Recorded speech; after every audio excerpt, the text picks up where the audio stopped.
Good evening.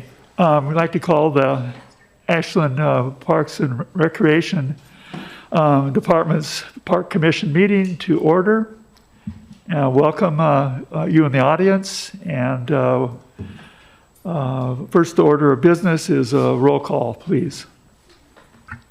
Commissioner Gardner? Here. Commissioner Weiner? Here. Commissioner Lund? Here. Commissioner Adams? Here. All accounted for. And just for the record, Commissioner Bachman is not here tonight. Okay. Next on the agenda, we have minutes from the Park Commission meeting of March 12th, 2025. Are there any additions or corrections to those minutes? Yes, Commissioner Gardner. Vice Chair Lund, one correction. The minutes reflect the fact that I was at that meeting, but I wasn't. So I'm not showing up in any of the votes, but it shows that I was present, but I was absent.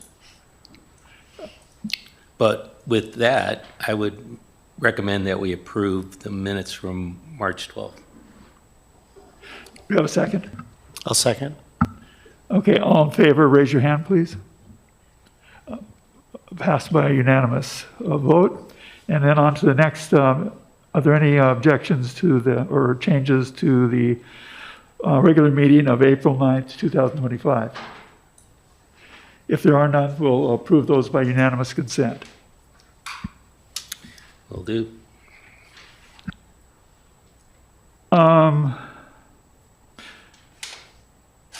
Addition or deletions in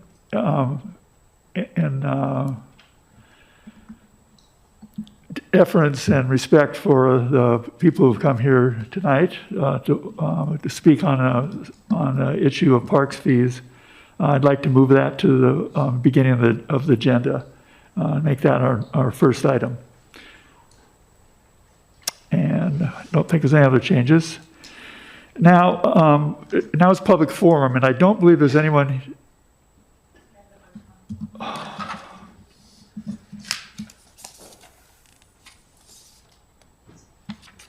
It should be Jack Opgenorth. Got it.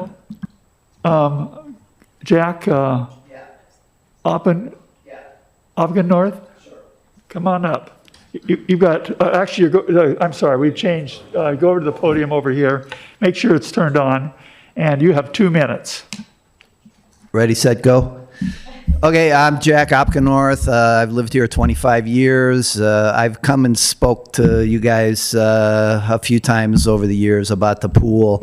I heard from somebody that you were looking at cutting back the pool hours this summer, although then I recently heard from a reliable source that you got the money you were hoping to get, so maybe that's not an issue. But I still want to say, you know, I've been a lifelong lap swimmer, and now I can't swim laps, but I go to the pool 5-6 times a week just to move around in the water. And I think since COVID, you've only been open 6 days a week, and I don't think that's acceptable. I think you're only open 11 weeks a year.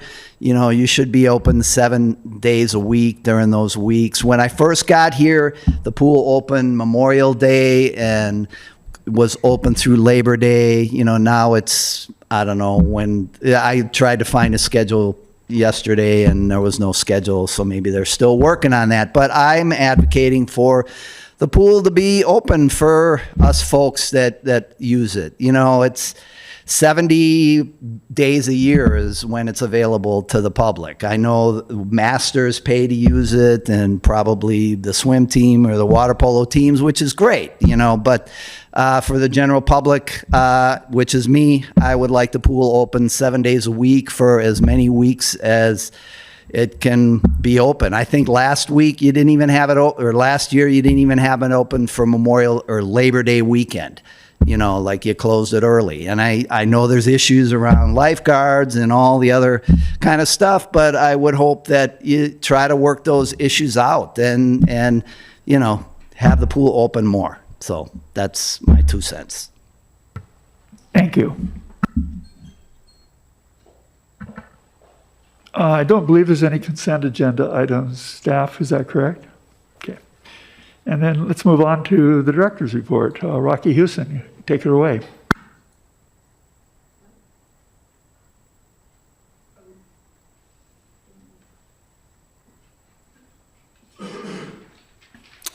Thank you. For the record, Rocky Houston, Parks Director, Ashland Parks and Recreation Department. We're going to do a little different tonight, hopefully speed things up. Won't be a pretty show. We're just going to talk about some updates. So the pool will open June 10th.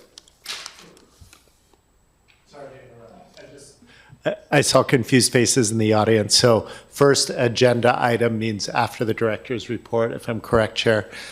So we have not forgot you folks. We'll do the director's report, and then the first business item, which comes after the director's report, will be the fees, the field fees. But we put in something to talk. Yeah, and so we try to tie public comments to agenda items when they're on, and so the pool wasn't an agenda item tonight, so that was a general comment which we put ahead even of the director's report. So it's a little confusing sometimes, these whole protocols. I know I get confused too, which is why I was leading over to the chair of like, so anyway, thanks you guys. I'll be quick. So June 10th, the pool will be opening. We've been recruiting lifeguards and those staff, so we're moving ahead, and based off of the June 3rd budget approval, or adoption, I should say, then we will know exactly how we're going to be planning out the rest of the season. We had an amazing, cold and a little rainy, but an amazing bike, gosh darn it, bike swap. So we had the bike swap on April 26th. We had about 350 people attend. We generated $25,000 in revenue that goes to help with that program. So it's a great day all around. And I got there a little late, saw all the good stuff. And there was still some good stuff there, really, but wasn't able to pick one up myself this year. So there's always next year,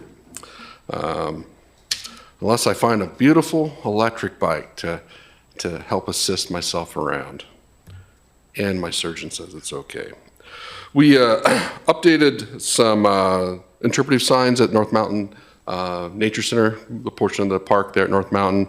They're just replacements of existing interpretive panels, so just updating them. There wasn't anything else new, but it's refreshed and new.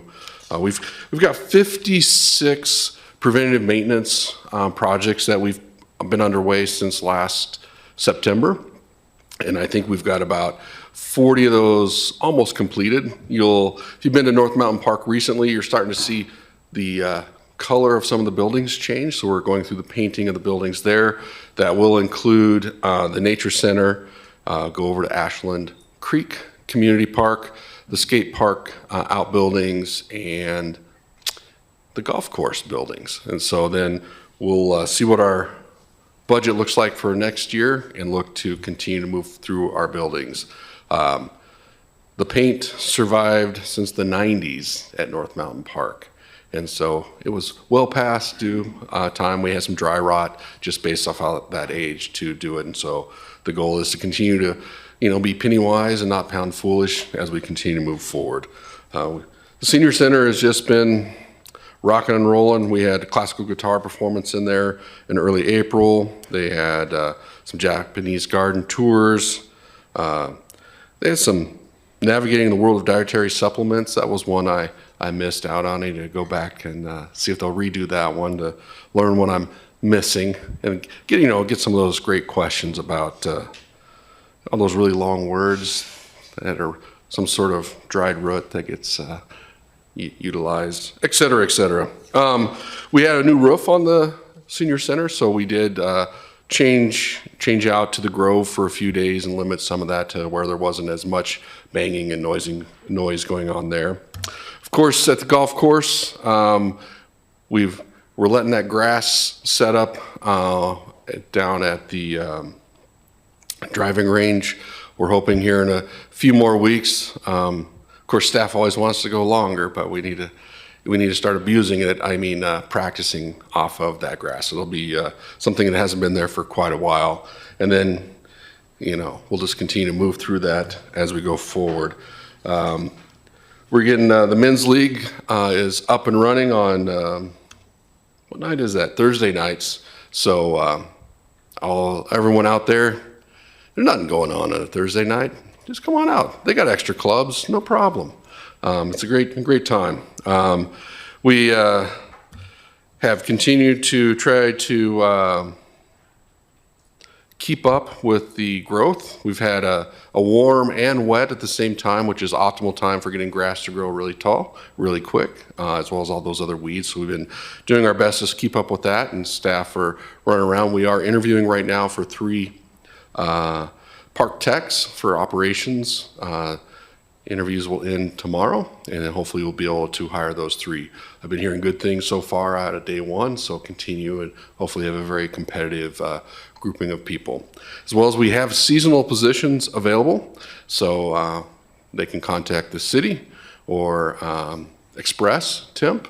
Either way is a way to get connected to where you can work this summer here for doing park operations or our other programs. And that concludes my director's update tonight. Thank you. Our next item is park fees. And I believe Director Houston has a presentation. Yes, sorry for the quick sliding through. So as everyone knows, at the last meeting we had on April 28th, I think it's the right date, we had made a motion to move forward our miscellaneous, or our park fees for the miscellaneous fee list that is being reviewed next week by the City Council. It's an annual process and review. And when we went through the process, we identified some programs where rates were going to increase and many that weren't. And one of those rates that we had a discussion and testimony on was our sport field fees. And so based off of communication we had and feedback, we have presented something tonight. And so what we've done, and we'll be outlining it in a couple slides and some spreadsheets, is kind of reviewing 4 different options for consideration and discussion for you guys to potentially make an action item tonight for one of those options. So when we were looking at our sport field program, we looked at what our neighbors are charging, looking at what other utilization is out there in regards to how they do it, whether it's a flat fee, no fee, and the gamut's all out there. Some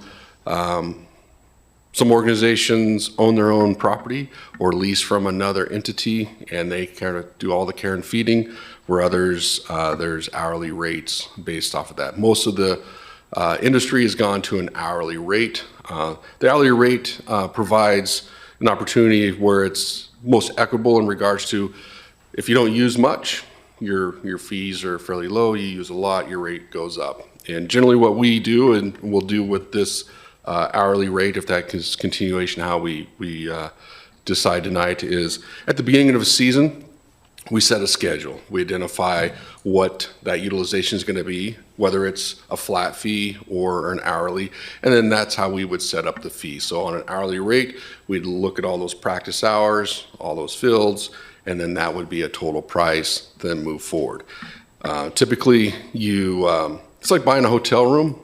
It's you pay for what you could use, not always what you are using. So if you cancel a practice, it isn't a credit, typically is how that works. And so that's predictability. Same time, it allows us an opportunity where once we've set a schedule and there are some openings in there, then someone can come and we can reserve that time for them.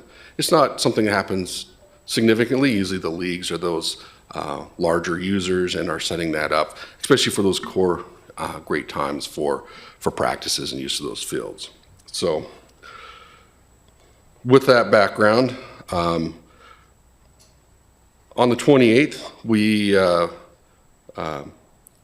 the Park Commission established a $5 hour per fee. And so what this spreadsheet is attempting to do is what that potential cost would be with that $5 an hour for each of those core user groups, comparing that to what they're paying under our current flat fee structure, that increase by each of those programs, what that percentage of increase would be at $5 versus the current rate structure. And then looking at the number of participants and what breaking that down on a per participant per year costs. And so, trying to get to the bottom line. So if for Ashland youth soccer here, a $1,630 increase results in about $5 increase, Little League per player per year, or per season. And so as we go through there, you can see that the percentage of increase goes anywhere from 180% up to 818%, or $5 to $29 per player or per participant. The feedback that we got was, that was a big increase, and want more notice, more engagement on that. So comparing that to alternative one, so we got a proposal that was submitted by the Little League, which is, hey, we'd like predictability. I'm putting words in their mouth, and can we go to $1,000 and just have a flat rate? That allows us the flexibility to add practices, kind of if a game goes over 30 minutes, those sort of things. And so when we looked at that fee structure, you can look at the quadrupling of our current fee and having a flat fee for, again, same sort of thing for every one of those user groups versus what it is. And it's balanced. Everyone's a 400% increase. And then when you look at players, that's anywhere from $4 to $47 per participant in regards to that. So the impact in regards to that per player is more impactful for some of our leagues versus others. An alternative that you're looking at tonight as well is moving that hourly rate from $5 down to $2.50. What that would do would be, again, lower that cost in half over that $5, puts an annual increase at a much lower level over current fees from anywhere from a reduction of $30 for Ultimate Frisbee up to an increase of $773 over the year estimated. That increase varies again from a negative to 408%, and that per player cost there goes from anywhere from a reduction of $1.50 to $11.20. Again, for currently what our fee structure is today, and so this option, what I would call is it's the pause button option, is if we were to pause our current fees, keeping the fees that they are to allow us to complete the strategic planning efforts and gather more information, then this is what that fee structure would look like for all of those teams. And I had one more slide, but maybe this is my only other slide. I take that back. So that's the end of my slides tonight. So I'll turn it over to the chair for a discussion on this potential action item. First of all, any questions from commissioners? Commissioner Weiner, go ahead. So looking at this original, the alternative 3, I guess it is. So so which is the pause button, right? So these are the fees that folks have been paying historically. How did those different numbers get generated? Why is Ashland soccer at $12.50, whereas baseball's different, or Ultimate Frisbee's? How did those come about? I will turn this over to Deputy Director Dials to Sure. talk through the nuances. So it's a per season fee. So Ashland Soccer Club pays by the season, by the facility. So Ashland Soccer Club is paying the full amount, so $250 per facility. So they're paying in the fall, they might be paying for North Mountain Park and for Briscoe. And then in the spring, they might be paying for North Mountain Park and Briscoe. So that's kind of where that comes from. It's per season, per facility. Everybody, so- and so so everybody's little- paying the same per season per facility, but they're using more facilities. Right, and What do you? there's, yeah, there's a facility is the complex, not a field. Right. So correct. that's the first thing. And the differences here is that the number of days, so right now we go from $100 to $250 based off the number of days that you are wanting to use the facilities. So if you have 1 to 3 days, Yeah, it's like- $100. And if you want 5 to 7 days, it's the $250. And then we coordinate your schedule and with everybody else. And so Ultimate Frisbee uses it year-round. They use it 1 to 3 days at North Mountain, and that's where it's $300, so that's 3 seasons at one facility. Commissioner Gardner. So just to be clear, the screen that's up right now, those charges are per field?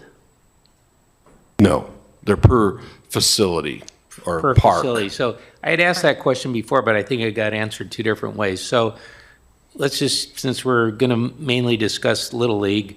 So Little League has 2 fields, but that's considered one facility and they pay $250 for a season. Okay, so, okay. Thank you. I have a couple questions. Is there any possibility that after doing the pros plan, et cetera, that you would come back to us, let's say we push the pause button, that you would come back to us and say, these prices are too high, we need to lower them?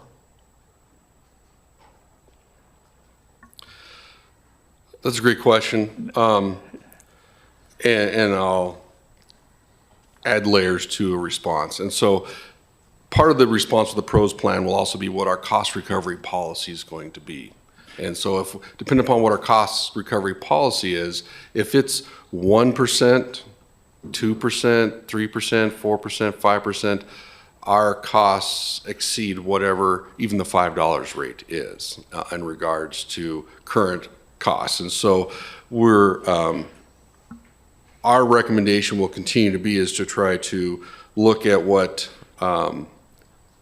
the market will bear, the affordability of our teams, and try to be fair there, as well as look at what our costs are and try to balance that out. And so ultimately it comes down to our budget and our community values and direction where we're going to put our resources. And so the only ability that I would have to say that this rate would be lower than today's price or the $250 or per hour or $5 hours if there is another resource that comes into the system to offset our costs.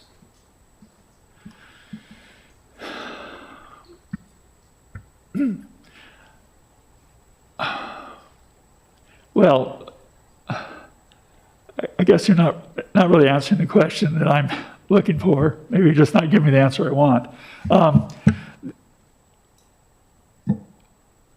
My understanding is that we haven't raised these rates for decades. It hasn't been decades. It's probably been 12 7 years. or 8, 9 years-ish. Yeah. At least. Yeah, it's been about a decade since we've looked at these rates. Yeah. That is correct. So that being the case, I'm just not really, I mean, I just don't get why would you want us to consider the current rates? Why is that up there as an option? I put that out there because it was in the staff report as the 4 options we have to consider. So an option is we have a rate, we don't make any change. We just press pause, we collect more data. Based off of our current budget needs and on our operational costs, and looking at, as we move forward, trying to make some small steps and transitioning to an hourly rate provides the most equitable opportunity for the variety of users we have and the intensity of use as we move forward. And then that allows us to look at our costs and move that forward. We also have two other tools that aren't ours per se, but for every youth sport out there historically, and it isn't occurring now, but the Parks Foundation has provided scholarships in the past, and that's something that we could continue to work with the Parks Foundation on, is looking to raise those other funds to help provide scholarships for those needy kids that are part of those programs. We heard through the presentation from Little League is that they have I'll call it a no-cut policy, so it's not about affordability. You don't have shoes, we'll find shoes for you, et cetera. And so still trying to move that spirit forward. That would be one option. The other option we have is if we're able to reduce our workload, so if they are taking on activities, that's something that I've done in other places, and something that we could look at here is a way to have an agreement to, if they're doing things that isn't increasing our workload, we're actually reducing our staff time to go do other things, and we would be able to work out a fee waiver or an ability to reduce their actual cash compensation. So there's been concern with the hourly, what happens if there's a overtime or extra inning games, or what if extra practice wants to be scheduled, just those kind of anomalies that would change the number of hours. Can you explain how that would work? Well, we would work with a schedule, first and foremost, to set those up. And so if they're early, there's in a perfect world, we'd have staff there, we'd have a timekeeper, and we'll have timesheets, so to speak. I think in the practical world is we'd be setting a schedule, and if a game goes 15 minutes longer, we're not going to be looking for 25% of the hourly rate.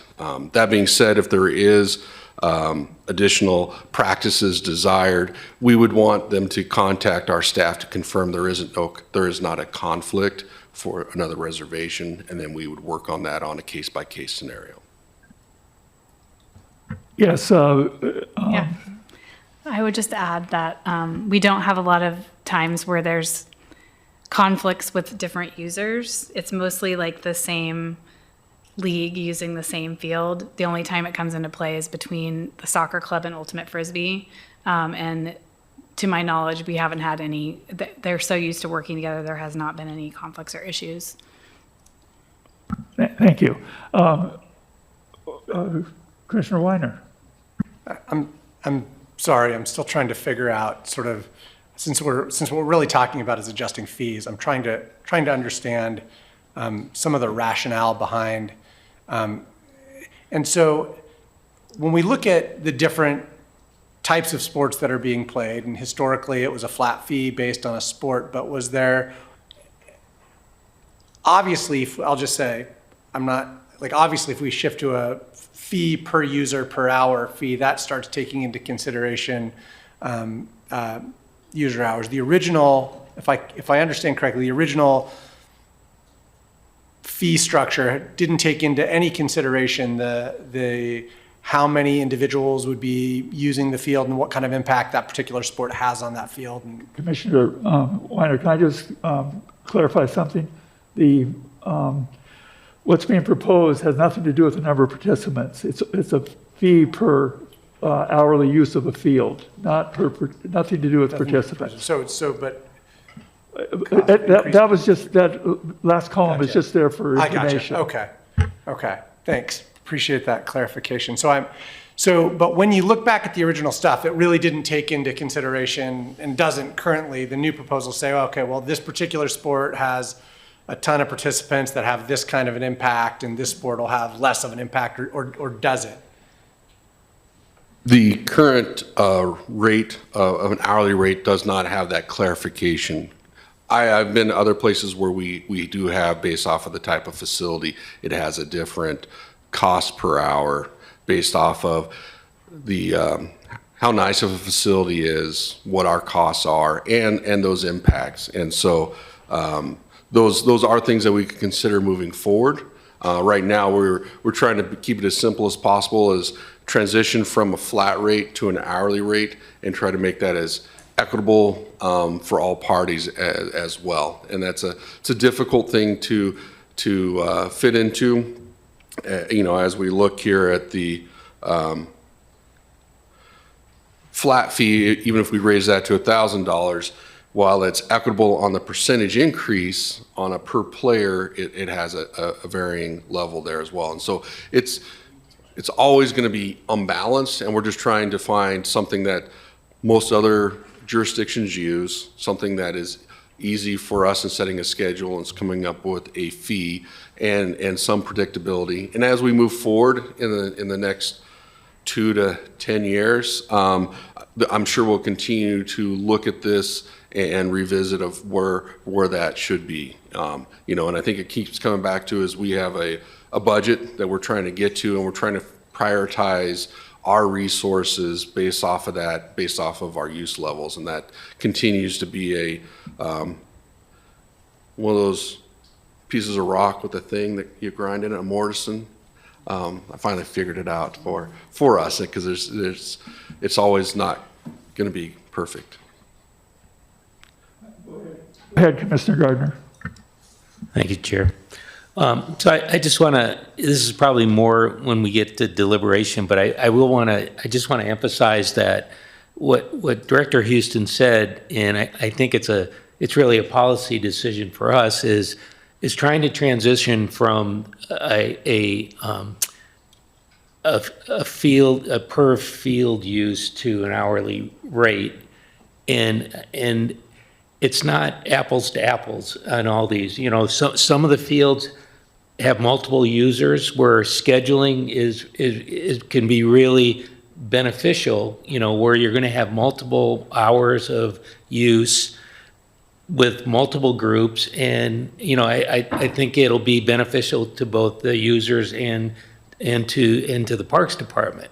Some of the other facilities, like the Little League facility, they're a single use user. In other words, it's really going to be kind of like the honor system. Is like, how many hours do you use the fields, and and if we transition, or when we transition to this hourly rate.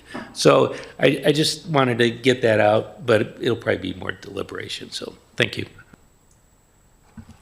So, Director Houston, what I'm thinking to do, I'm going to call up the, go ahead. I'm sorry. I'm not sure that you have an answer to this, but I'm wondering, ballpark, pun intended, how much money does APRD spend on, for example, maintaining the fields at North Mountain Park per year? I'm going to give you a very ballparky number. So we have one staff person pretty much dedicated there all the time. We have seasonals or water. We're probably looking at $600,000 for just North Mountain Park. Do you have a similar ballpark for the fields at Garfield Park? At Hunter? Excuse me, Hunter. Long day. No, I was like, oh no, we got a new field. Which people want. So I would say that one I have less information, but we're probably in a $250,000 to $350,000 range. Great. Thanks so much. Any other questions? Okay, my plan is I'm going to call up the persons who would like to speak, but I may, after they speak, we may call you back up to, if something comes up during the discussion that you'd like to respond to. Okay, I'd like to call Carrie Pinnell up to the podium, and if we could have Cecilia Stimac on deck. Hello? Can you hear me? Okay, Carrie Pinnell. Ashland Excuse me. Oh, yeah. And I forgot to mention, everyone will have 2 minutes. Okay. Well, I'll make it quick then. Carrie Pinnell, Ashland Little League president. You know me well by now. I want to reiterate here that the Ashland Little League proposal was very specific to Ashland Little League. It was not meant to be a universal system. And the reason for that is Hunter Park is pretty much used by just Ashland Little League. And so therefore, we were proposing that for Ashland Little League, we have a set fee that is way easier to navigate. There's not, you guys aren't having to hire somebody to manage the hours. We all, there might be going over, going under. And also at the end of the day, it would de-incentivize us from renting those fields. So I think as we're the only users, it kind of makes sense to work with us on a solution. That being said, I would encourage you guys, if that's the flat rate that you guys decide to go with, to talk to each individual entity involved here and not go on what Ashland Little League said for everyone. This is very unique to us. And I just wanted to reiterate that after seeing the presentation. So yeah, one thing I just really want to also reiterate is that, Ashland right now, between the school district and the city, it seems like for budgetary issues, that adults are making, the children are the ones that are suffering. And to me, that's really sad. And I feel like, there's a really big reason that sports are a huge part of a child's life. And in order to keep enrollment up, retainment at school, good grades, sports are one of those, hot tickets to keeping that going. And it's been shown over and over that kids that do sports or extracurriculars that they love stay in school and do well in their life. And so I wish we would just really think of it like more of a system where we're trying to help the enrollment crisis. We're trying to, keep kids happy and active. What happens when all those things go away? If families can't afford Ashland Little League anymore, then they're going to be doing, things that aren't as positive in life. A lot more trouble. We're in a small town. Kids that aren't doing a lot of activity tend to, get into trouble. Drugs roll in, things like that. So I would just encourage you to remember that when you're making your decision today. Thank you.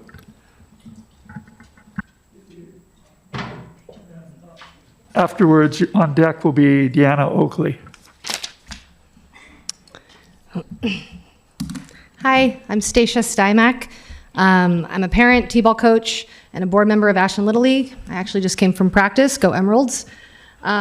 I've spoken here multiple times. I'm familiar with all of you at this point. I've made multiple points about how charging volunteer, nonprofit programs like Ashland Little League, an hourly per field instead of a flat seasonal rate, negatively impacts families, volunteers, and the sustainability of programs like Ashland Little League, Ashland Soccer Club, youth programs. What are our values in Ashland? What are they? Because I am a volunteer, I have sweat equity, I'm out there cleaning up vandalism and paraphernalia in the dugouts before and after every practice. It's not just about practices and games. More players mean more practices and more games. And that would increase the hours we would need. And we are the only program utilizing Hunter Park. So it is very unique. Youth sports programs are more than just games. They are generational investments in our kids' development, confidence, and sense of community. Many of us, myself, grew up on these fields. And now we're out here coaching and volunteering and giving back to support the next generation. Again, we clean those fields. We clean up the trash. We pay for all of the equipment, the chalk. We have the sweat equity involved significantly already. With only 3 days notice and no dialogue with the programs this impacts, Parks and Rec approved an hourly per field. Several commissioners sitting up there today acknowledged they were not familiar with field conditions or had enough information, yet still voted yes. To support Parks and Rec, our intention is to keep we want to support Parks and Rec, but we also want to keep this affordable for families. Ashland Little League did propose an increase in good faith to our flat fee because we understand it hasn't gone up a lot. But it needs to be a flat fee, a structure that's predictable and manageable. That's what we're asking, a flat fee. We will pay more, but please make it a flat fee. That fee should reflect both the conditions of the field and the level of maintenance Parks and Rec provides. We support Parks and Rec and we want we want adequate funding, but it's not in a way that places the burden on young families like me, my family. Time's up. I'm going to say one more point. Please keep youth sports alive and accessible in Ashland. We respectfully ask you to reconsider per field and commit to a flat seasonal rate and work with us, not around us, to protect youth sports and for the next generation. Thank you. As you know, we try to keep people from demonstrating, so if you please refrain, we'd appreciate it. Hi, me, Deanna Oakley, again with Ashland Youth Baseball. You know, North Mountain Park is used by two different entities. It's the Ashland High School and it's Ashland AYB. We've been really well working together, making it easy on you guys. We want to see our community grow, but by the way that you guys are presenting an hourly fee, just like these girls have already said about their nonprofit organizations, which I'm speaking on behalf of a nonprofit organization with 16 kids. We have hopefully 2 seasons, which, you know, are just about 2 months long for each of those. Now, if you take away what we contribute for our field fees because we can no longer afford it, does that mean that the other users are going to end up having to pay more the next time you guys discuss an increase in these fees? You know, we have to think about the kids in our community. You guys had stated before 60% of your population is over 65. Can we please focus on these 40%, these kids that matter right now and in the future? This is what we stand for, is making it fair for them and making it fair for them to want to grow and our organizations to help grow, to support our schools, to support our community, all of the above. But right now it feels like that the kids are under fire and it's not fair. It's not fair for them at all. Please take that in consideration. Thank you. Okay, next up is Emily Trevette, and on deck is Ella Lenhart. I sat here last week after speaking and I realized a few things. The most glaring observation was that the city, parks, and the school district do not speak to each other enough when it comes to budgets and their visions for the future of Ashland. The future of Ashland is why we are all here, and that future is our children and how we treat them. When I moved here 17 years ago, Ashland welcomed my small family with open arms. The Parks Department offered many different programs at affordable prices, and the city enabled me to work when I had 2 small children thanks to the child care grant that made it possible for me to work in a shop downtown and my husband to work for a local contractor. Both of my kids learned to swim at Daniel Meyer Pool, and we visited the nature center as often as we could. We felt as if the city itself was made for young families and children.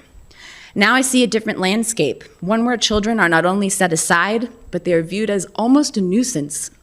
Our schools do not help support youth sports, which is why Ashland Little League, Ashland Soccer, Ashland Softball, Ashland Youth Baseball programs, to name a few, have taken it upon ourselves as parent volunteers to help support our kids' progress and love of sports. We do this not only for our children, but for the generations to come. Parks and Rec used to be our biggest ally. With their support and field maintenance, we have helped hundreds of kids find their love and passion for the outdoors and the sports of their choosing. We have dedicated our lives to these programs. We fundraise, write grants, run games, and attend meetings to ensure the enrichment of these programs as volunteers.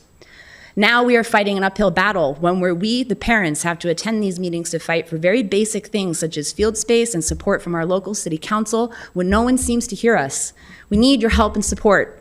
Raising the fees on our only nonprofit sports programs not only hurt us, they send a clear message to young families and children: you are not wanted here, and we will not support your existence. School enrollment is down. Take a look around. This is why. The city of Ashland's future hangs in the balance, and I urge you all to do the right thing. Please help us. Do not hinder us. Support us. Don't treat us as a nuisance or an entity to make more money from.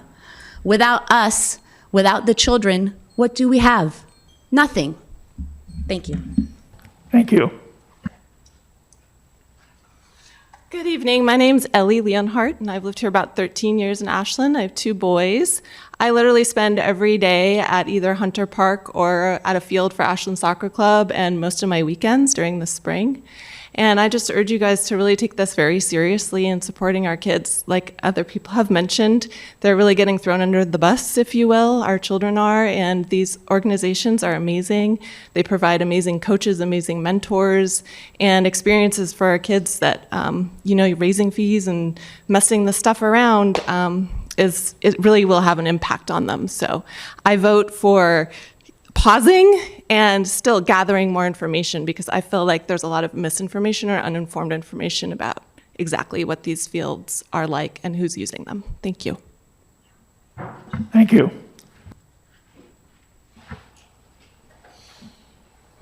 Director Houston, anything you'd like to add to your report?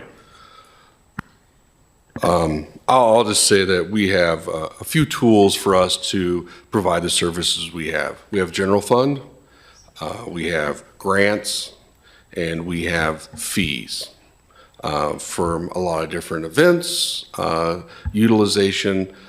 Each one of those has impacts on the community in different ways. In the last 20 years, our buying power went from 25 million to 14 million. At the same time, we've reduced our staff by 31% and increased the work that we have to do by 27%. We're facing a difficulty on general fund that's not our doing. It's all of ours trying to do what we can, but we're trying to continue to provide the same high level of service and failing at that, but still trying to do that given the constraints that Measure 5 and Measure 50 have put upon all communities in Oregon. That was put in place because of skyrocketing property taxes. And as such, it was put into place to continue to provide some continuity and structure. And that works great when inflation isn't hitting the levels it is. So as such, we've put together our fee structures and our elements trying to continue to balance all of the things that were brought up tonight, at the same time looking at all of our different users. We don't have, typically, we don't have a flexibility of having a different rate system for every type of user group. Usually there's a general system for continuity for staff and for the users on our website. We already have several pages of fees already associated with all that to try to provide that level of specificity. So the decision that you guys made on the 28th was impactful for the community members, yet it was still 20%, 25% of the lowest rate of fields being rented in Medford. Now there's others, there's no fees out there as well, and there's a lot of work that's being done by those nonprofits in lieu of an entity like ours. And so it's a tough dilemma for not only our sports fields, but our recreational programming, our operations is continuing to figure out what is those elements that we are able to continue to support at the level we have historically. And so I'll leave it for deliberation. Thank you.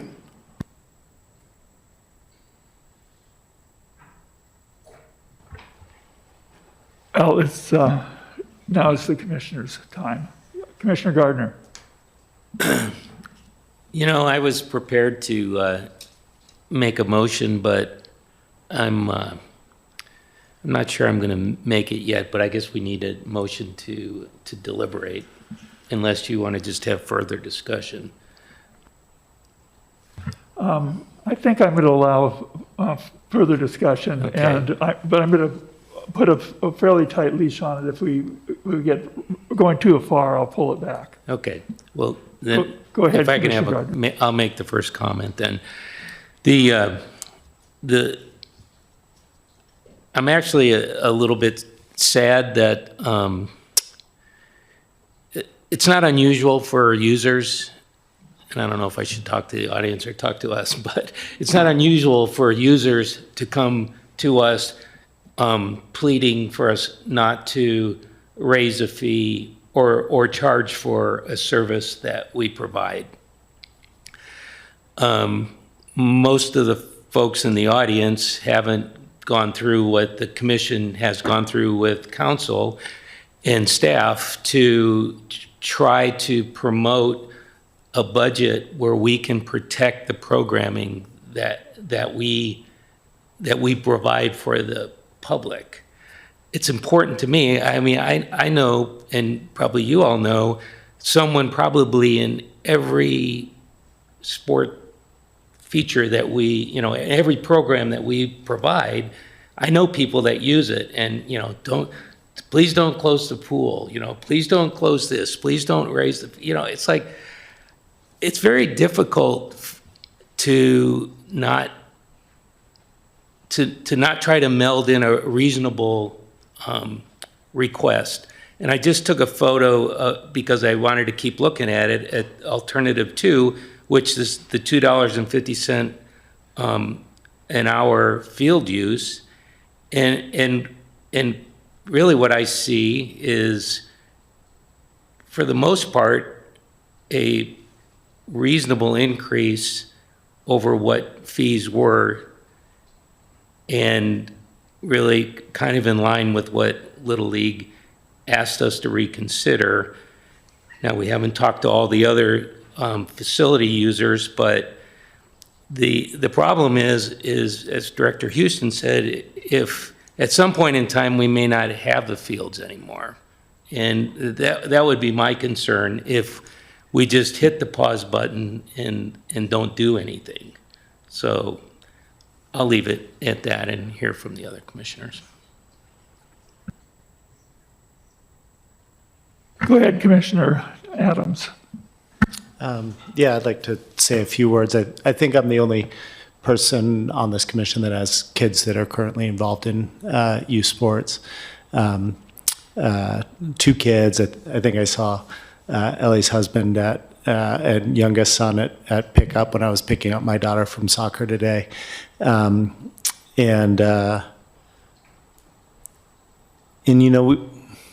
have a concerning trend in this town. I spoke to this a little bit a couple meetings ago, which is sport fields they're expensive to maintain, as you pointed out with your ballpark figures, Director Houston. And we have a whole lot of people that are sort of backing out of the game, if you will, of providing fields for youth sports. We have fields in our town that are left derelict, that are being converted into farms, that are being considered for housing. And this, for the record, is not me speaking against the Sunstone project. But we're seeing fewer and fewer resources going towards youth sports. And I feel what you guys are saying. We're not supposed to respond directly to it. But the youth sports are very valuable. I hope my kids aren't watching right now, because they might get a little insight into the gambit that I play every season, which is that I ask my kids, which sport do you want to do? Not, do you want to do a sport? Because I recognize that value too. If we don't change our current program, it's that idea of the definition of insanity is continuing to do the same thing and expecting a different outcome. If we don't get a little closer, there's nothing that APRD does that actually makes money. We've sat down and we've run those cost recovery figures, and nothing makes money that we do. We spend money on everything, and we recognize that is our taxpayers' dollars that we're spending. Those aren't our dollars. And therefore we do it willingly, and we do it with love. And we try to do it with accountability and some notion of fairness as well. When we've looked at cost recovery, recovering $1 for every 400 spent, which is my quick napkin math, puts youth sports at the very bottom from a cost recovery perspective, just above the things that we don't charge anything for that still cost us money.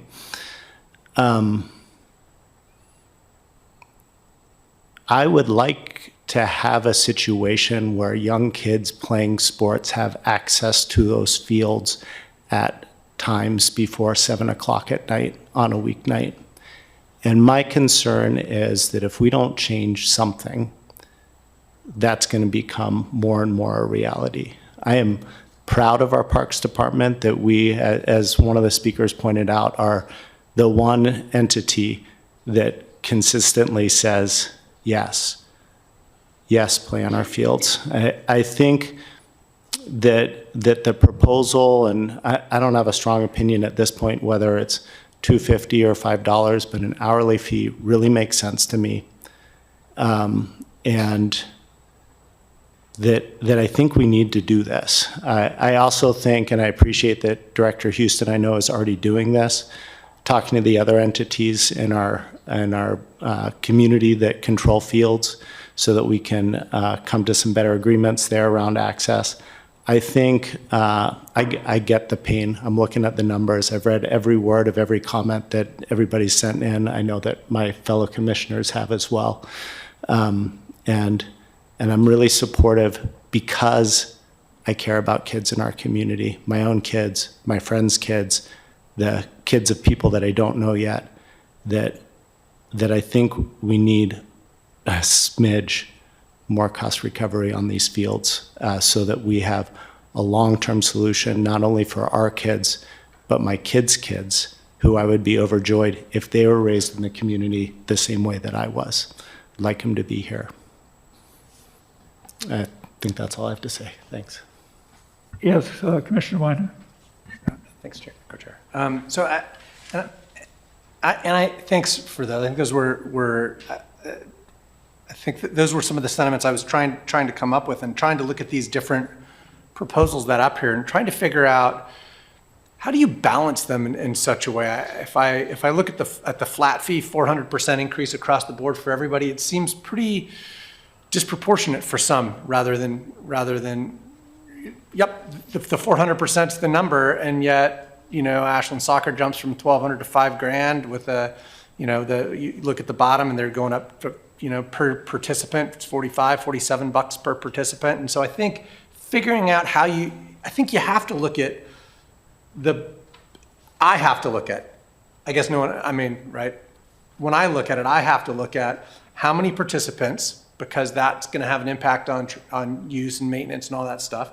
And what is the cost difference then per participant and per organization when I try to come to any decision that I would make, and how does it come out in the end to be relatively balanced, moderately predictable, and yet somewhat predictable for cost recovery moving forward as well. And so as I look at these and I weigh my decisions, that's what I'll be looking at, trying to balance those decisions. And I don't think it necessarily can be. We can't do different for everybody. I'm going to say something, and I'm going to look for a motion. Last meeting, we agreed to, or made a motion and approved a $5 per hour per field fee. And I still think that is not an unreasonable amount, but as we've heard loud and clear, it was too big of a jump from where we were. We hadn't raised fees for a long time, so this is kind of what we get but that's on us. So because of that, we added this to we came back for this meeting, and we are looking at trying to do something that listens to the feedback that we heard. And I want to point out on alternative 2 that the amount for Little League is estimated to be pretty much what they, on a flat fee basis, were willing to pay. And so given the numbers that we have, I think I would hope that staff would be able to say, hey, this is that's about the number, that's about what Little League would pay, pretty close to that. We have a number, so it's not a flat fee, but it's a known fee, so you know that going in. And then I'd just like to say that if there is a motion, I'd like to see the motion include that we're amending our fee, that we're amending the field portion of our fee structure that we approved last month. We're making an amendment a motion would be amendment to what we've done before. And it's just for the field. Commissioner Gardner. Thank you, Vice Chair Lunt. So I'd like to make a motion. I move to amend the approved fee schedule to $2.50 per facility per hour for seasonal use of the APRD fields and facilities starting July 1st, 2025. I'll second that motion. Before you speak to the motion, a question about the starting date. Is that starting date work for the staff, and will it work for the users? I can't speak to the users. I know that start date is consistent with the city miscellaneous fee. They typically do start on July 1st.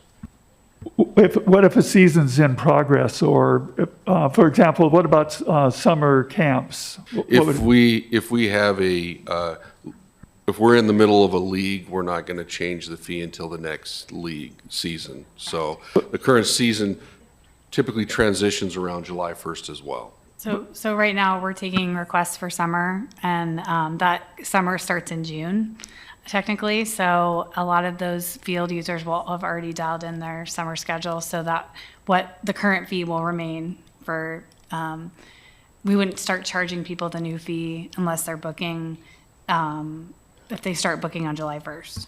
Well, my concern is for groups that have already opened up their registration, and they've already set their price for the registration. I don't know how early people open up registration, but we, most, except for summer camps and the summer leagues that would be already under the current fee structure, that then would hit our fall season, so that would be an August or September start date with someone's school. So there would be roughly a 60 to 90 day notice, and we would be working as Rachel did to continue to get that out, and as people call in conveying that, it'd be updated on our website as well. Commissioner Gardner, do you want to speak to your motion? Yes, thank you, Vice Chair. And I would just say that the July 1st is consistent with the fee schedule. You know, I'm sure staff would have leeway to work through any of those kind of things.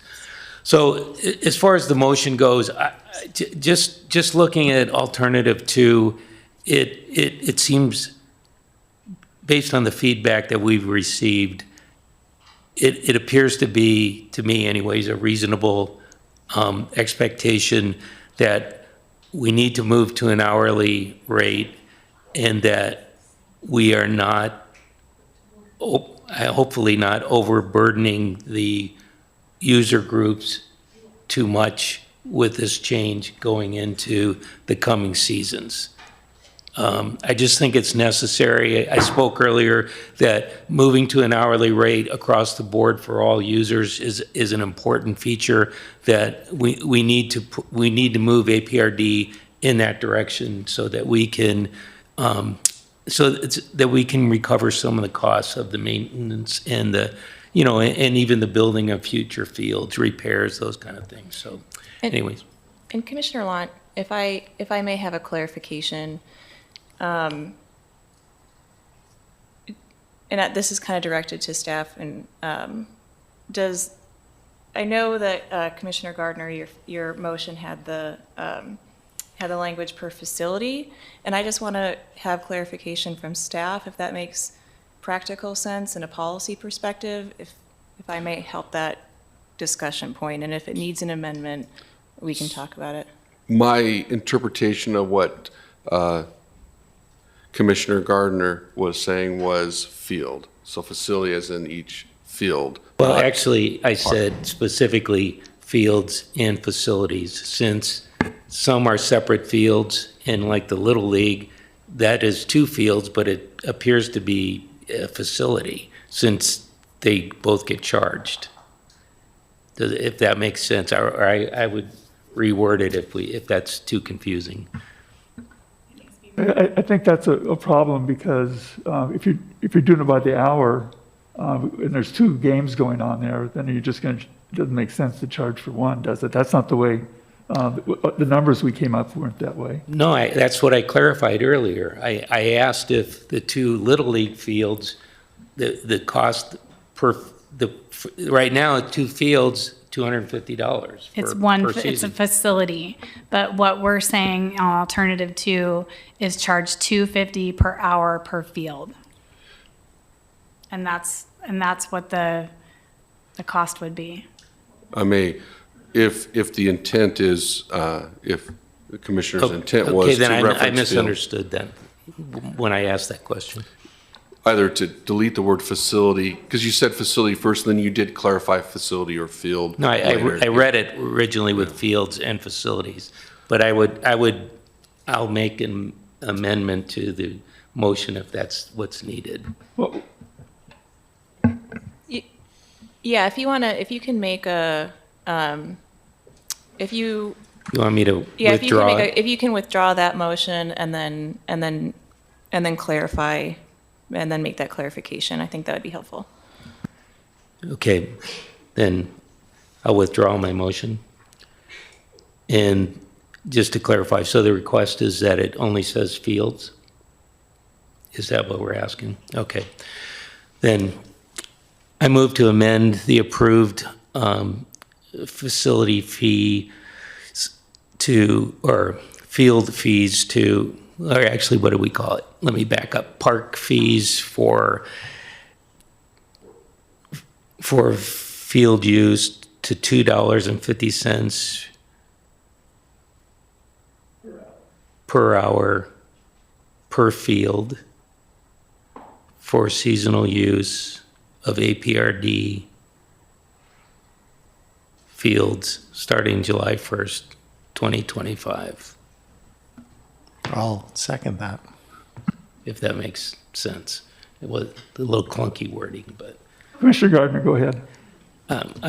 once again, I just feel that this is an appropriate time to move in this direction. And I think this is what's expected of the commission to try to work towards reasonable cost recovery on field usage. And that's it. Thank you. Go ahead, Commissioner Adams. Before I speak to my second, I just want to do a quick, I guess this would be a point of order or a question to our parliamentarian. I see hands going up from the public, and I believe as a point of order that the public does not participate in debates. And I know that the chair mentioned earlier having the public come up again after. No, it was to have Director Houston come back up. Excuse me. So I misheard it. So maybe that he it's good that I'm could clarifying. respond to what was said by the public. And so that's a rules of order thing, and including that questions don't get asked by the audience as well. Am I correct in my understanding? Yeah, that's the correct. I mean, I think the public policy behind it is to have a business meeting where you as an elected body can take public feedback in a way where there's clarity. People can say, voice their opinions, and then you as a body can digest that and then have a kind of a calm conversation about how you guys get to a policy decision. And so, I understand that especially when there's topics where feelings are, where people have a lot of stake in the policy decision, but that's kind of that's the purpose behind the procedure and the formality. So yes. So again, that's like it's the point of order thing. I just wanted to make sure that people in the audience didn't think that we're ignoring them, that we don't value your opinion. So please, for clarification, please feel free to reach out to staff with emails to commissioners, and we can do that afterwards, but not part of this deliberation. Again, just based on the rules. Commissioner Adams, do you want to speak to the motion? I did, yes. So I think I spoke to some of this already. I agree with Commissioner Gardner about the importance of a per hour fee schedule, which also offers the opportunity to bring in more users and perhaps gather more cost containment or revenue from other user groups as well. I've already spoken to that. I think that this is important for the long-term future of youth sports in our town.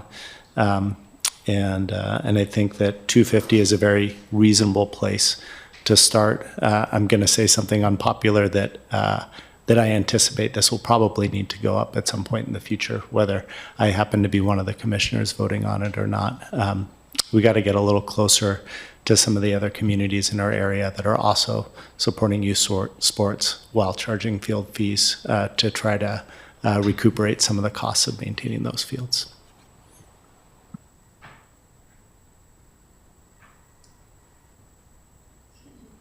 I understand that there's some disappointment from the people who spoke and perhaps other people who are watching. I get that.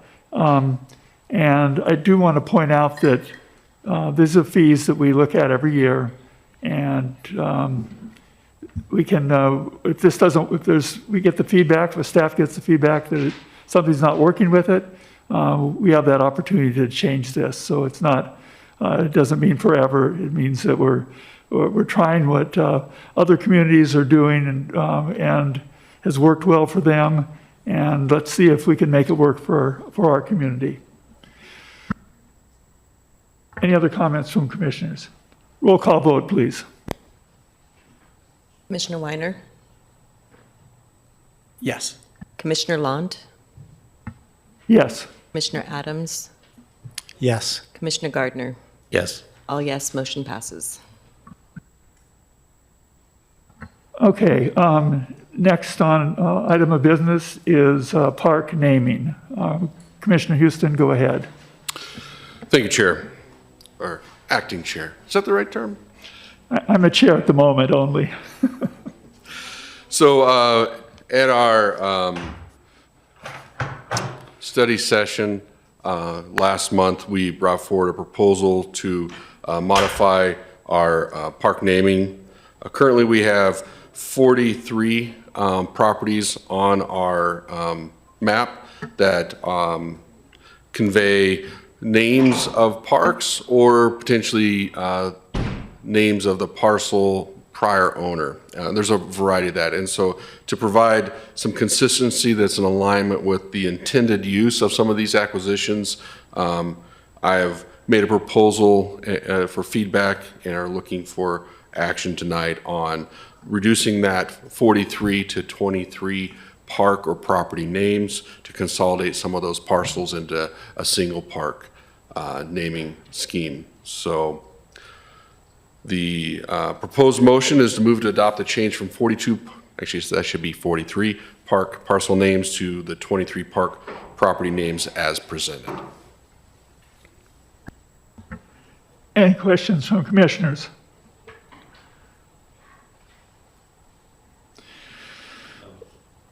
Well, of course, I have one. Director Houston, were you not planning to propose modifying your name for Ashland Creek Park? So there was feedback and it doesn't change here, and I did omit that conversation to Ashland Creek Community Park encompasses not a vision, so to speak, of a future trail corridor. And so there's a parcel on the Nevada Street side that's isolated from then the primary ownership that's on the Hershey? Why can't I think of the name? I got it right. Hersey Street, as well as the skate park that's on the other side of the street. And so one potential name change there, if the commission would like tonight, is we could modify that to Ashland Creek Greenway, to kind of clarifying that difference. Very similar to the Bear Creek Greenway properties that are a dotted landscape in a future vision as well.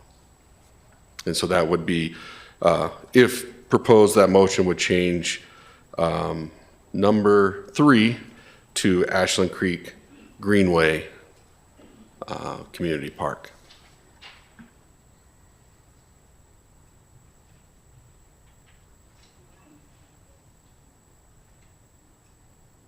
Commissioner Gardner. So just one clarification. I'm trying to think how I want to word this.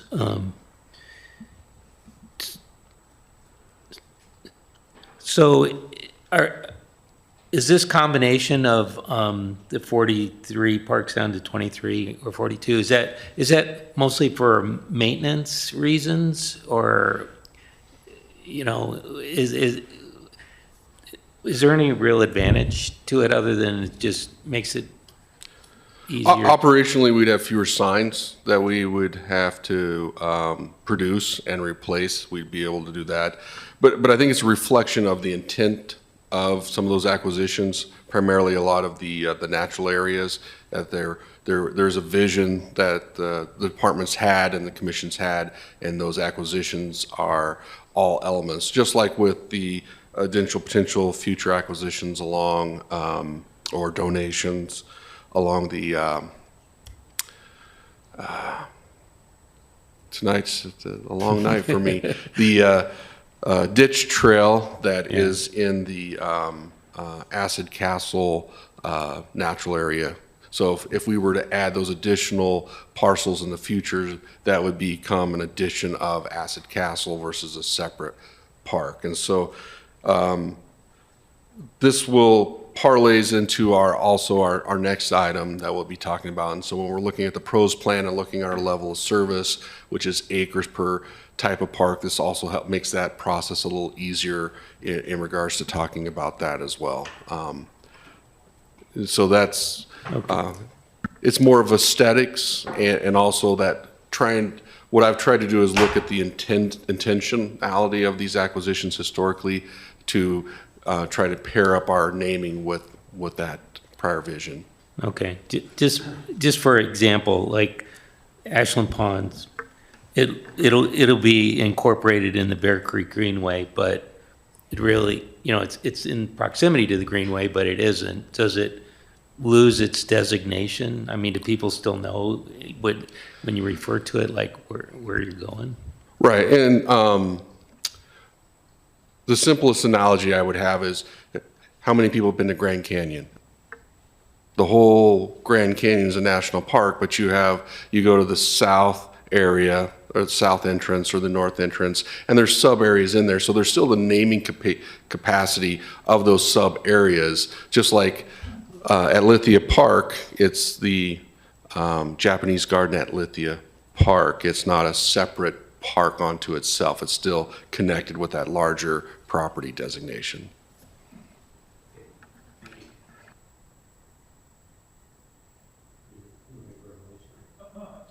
I want to make a comment first, or actually a question. Did you consider for Hulled Strawberry and Siskiyou Mountain calling them parks plural rather than park? I did not, because I'm looking at those separate parcels as a single entity, as a park or as a natural area with this proposed designation. I guess I was thinking like, Mountain Lakes Park or Wilderness Area. But by doing plural, it makes it clear that it's one entity, it's Siskiyou Mountain, but that there's separate parcels rather than, right now, when you talk about Siskiyou Mountain Park, you're talking about one entity, one contiguous piece of property.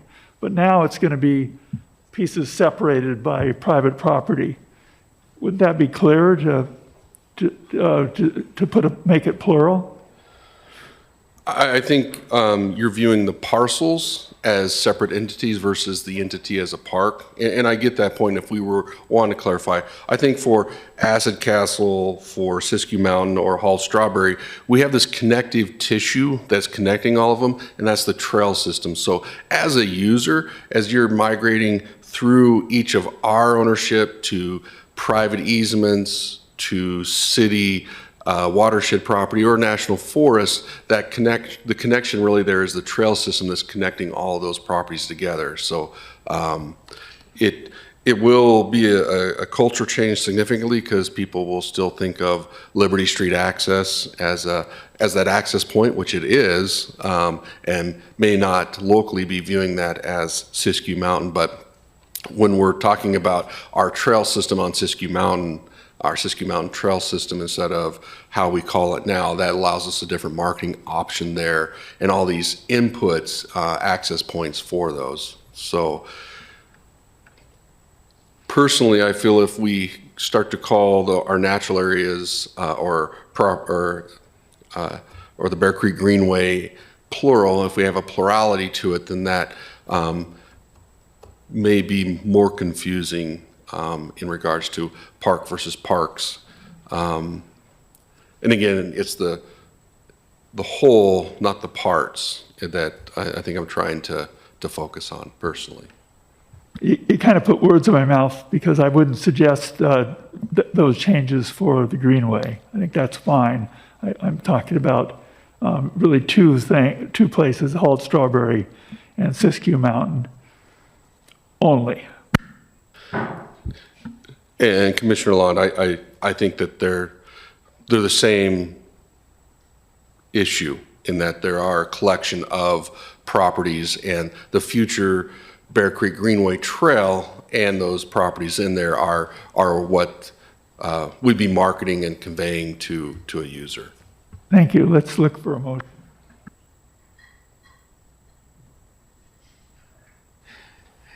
I'll make a motion. I'd like to make a motion. I move to adopt the change from 42 parks/parcels names to 23 park/property names as presented in the report today. I'll second. Commissioner Gardner, would you like to speak to your motion? Actually, it makes sense to me, so I really don't have anything else to add. Thanks. Commissioner Weiner? I'll just simply say I agree. It simplifies things, cleans things up a little bit, makes it easier to talk about them, and I think it's fine. Yes, Commissioner Adams. I'm actually going to vote against this motion. I find myself thinking a little bit about, maybe Commissioner Weiner is probably the only one who maybe you'll remember too, back in the day, Commissioner Lott, that we update our EMR in medicine periodically, the electronic medical record.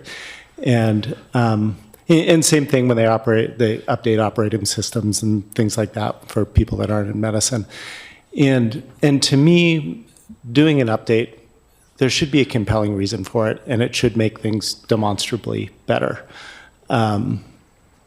Otherwise, it just ends up confusing things. You don't know where to find things, and all of a sudden you have to do 7 extra clicks in order to reach out to a patient about their lab results, just as a random example.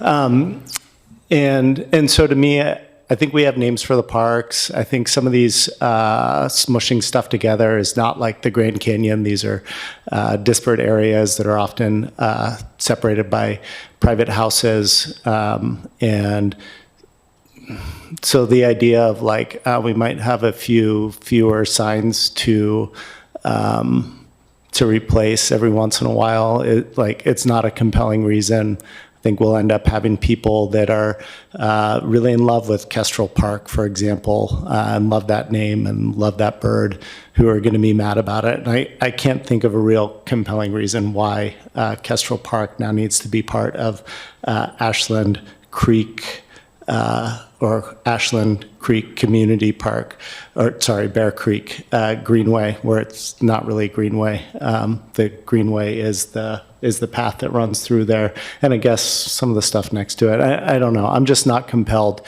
by the need for this change. I also feel like this is a little bit of like the Parks Commission spinning our wheels on stuff that most members of the community don't really care about. And even like to Commissioner Gardner's motion and Commissioner Weiner's second, I basically heard you say like, I made a motion, but I don't really care about it. It kind of makes sense. I heard Commissioner Weiner say, yeah, I'll second it, I guess. I don't really care about it either. I just don't really want to talk about this stuff, and I don't see a compelling reason to do it. And so I'm going to vote against it.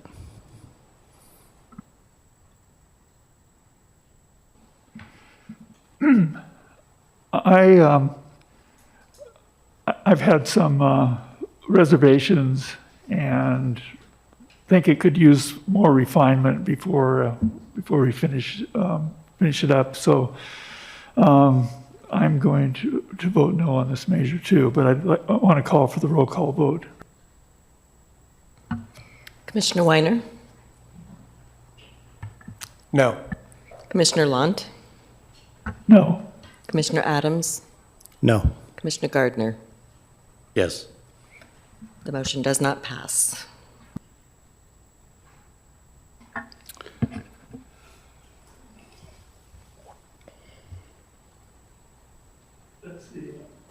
Classifications, I've lost my agenda for the moment, but I believe, yes, park-specific classifications are next item. And Director Houston, would you please continue? Yes, thank you, Chair. We, through the PROS plan and in earlier meetings, developed our classifications for our park system, which will feed into our level of service, which means acres of park land by different classification. The next step was then to look at our current parks and provide a classification for those so that when we do move to our strategic planning, we have clarity of what our level of service is currently today for those.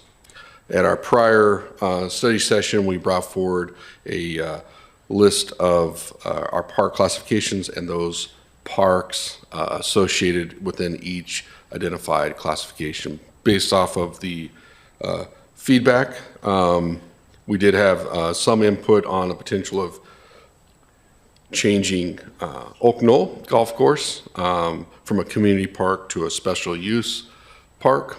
I think that could be attributed that there is a primary use of a single use there. However, we do utilize we do have all the other elements of a community park where we have parking and facilities as destination.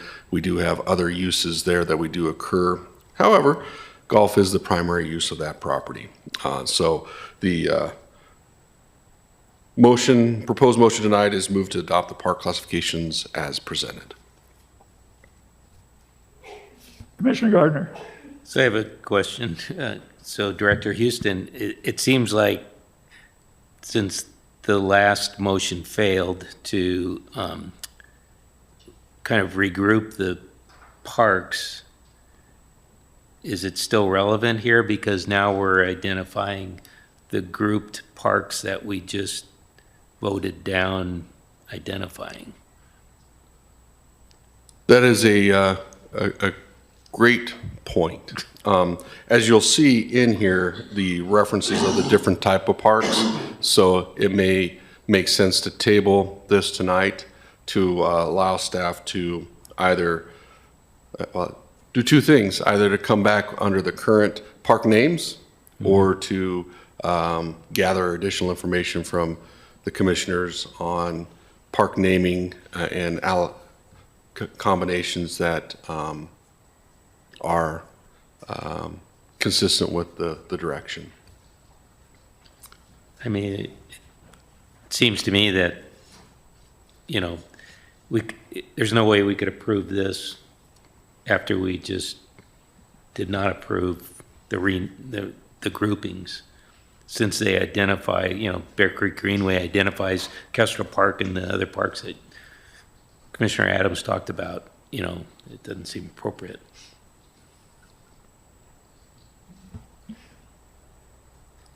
Well, let's have a motion to table, if that's what you'd like to do. Is that the way we would handle it? I think that's, yeah. Okay, I'd move to table item 8.2, park-specific classifications until a later date.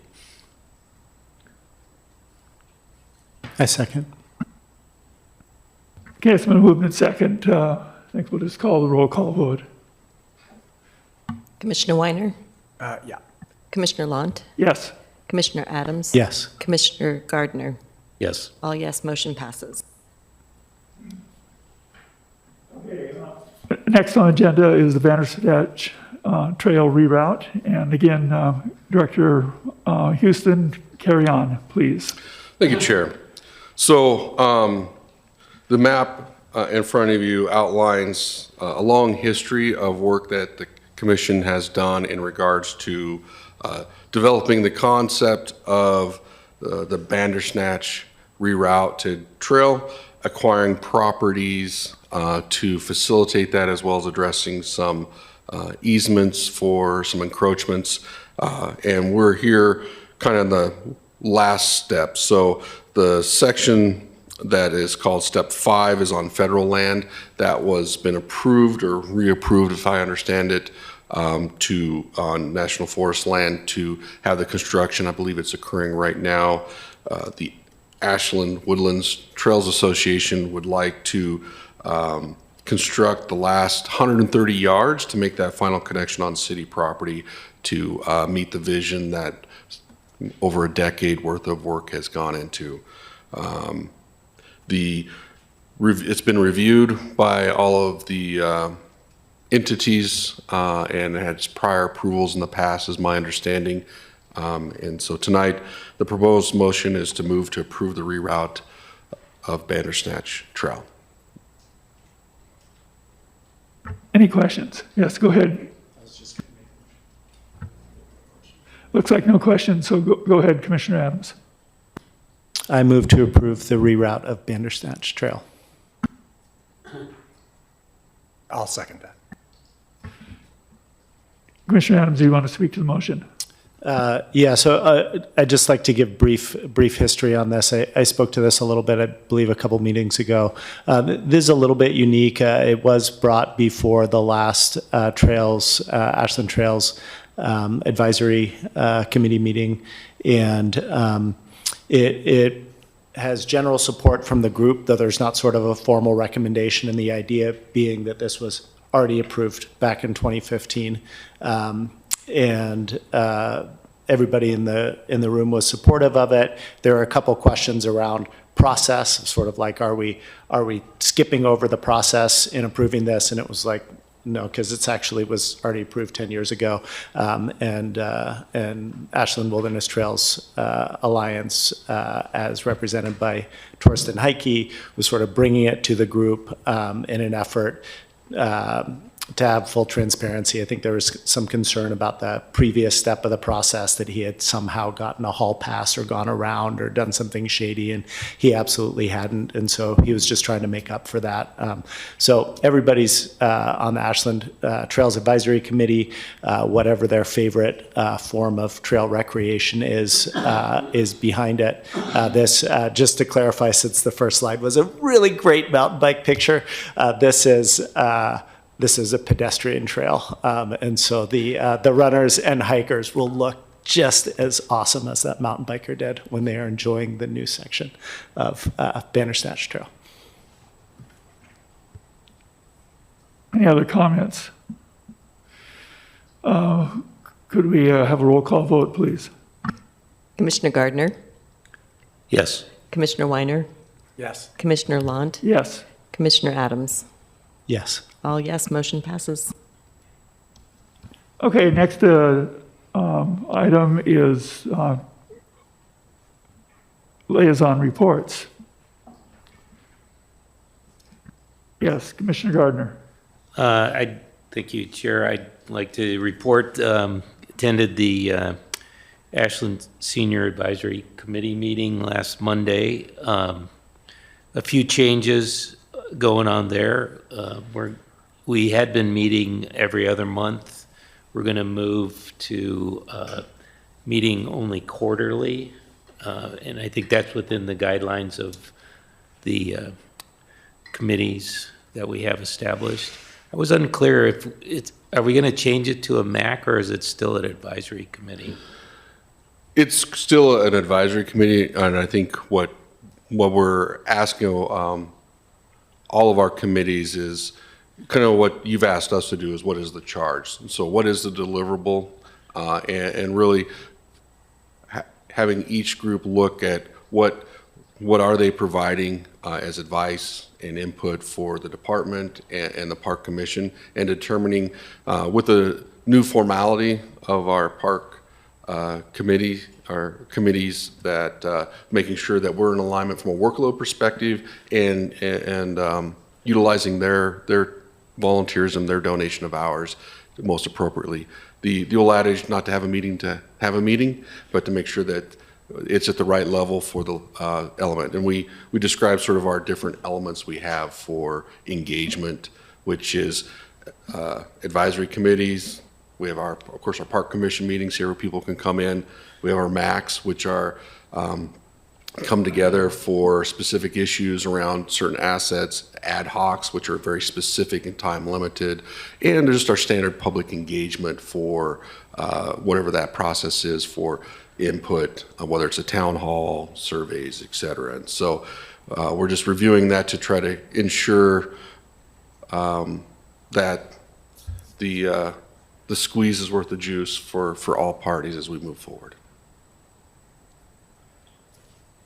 And I would just also add that Commissioner Weiner, myself, and Director Houston have met a couple times on the Windburn Way Transportation subcommittee. So we're making progress on that. Thank you. Yes, Commissioner Weiner.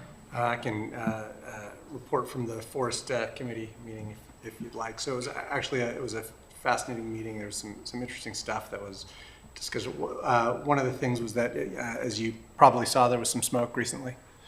So they did some burning, and they were pretty excited about the fact that they were able to get that burning done. Then they didn't think they were going to be able to, and the weather changed, and it was an area that apparently had really been desperately needing to get burned for a while, and apparently it went well. There was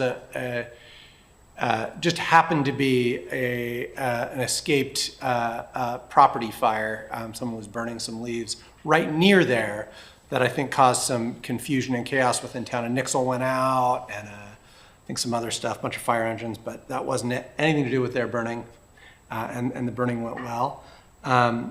They are working on so they got a ton of trees from the BLM. So the BLM donated a ton of ponderosa pines and I want to say sugar pines, but I could be wrong on that. But like 1,200 of one and like 1,000 of the other tree seedlings for planting in areas that they have plantings planned for up in South Mountain Park and some other areas as well. So that was pretty exciting as part of the Ashland Forest Adaptation Project Phase 2.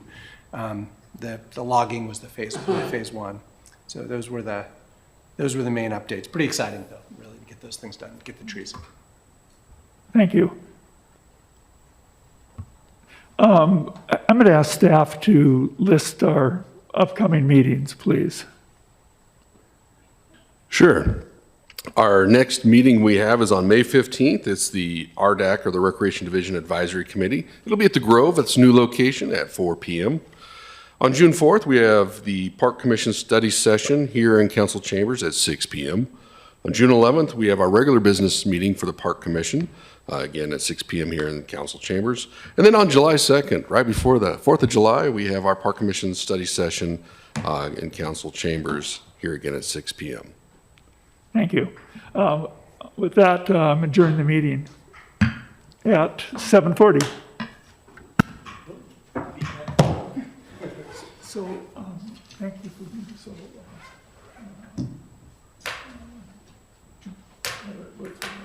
Gracious that I interrupted you. I just knew you weren't, you didn't have the. Yeah, no, that's fine. info right. I wanted No, let's change. That's what you did. Facility to feel. I kept I get my feelers ruffled too. Good. That's what these people are. And Soccer people say, we use both fields. thank you. And we do it, and so the charges. The charges, yeah. You're probably good. Not 1,250, not the amount that was on the chart. I think that you had. So you said something.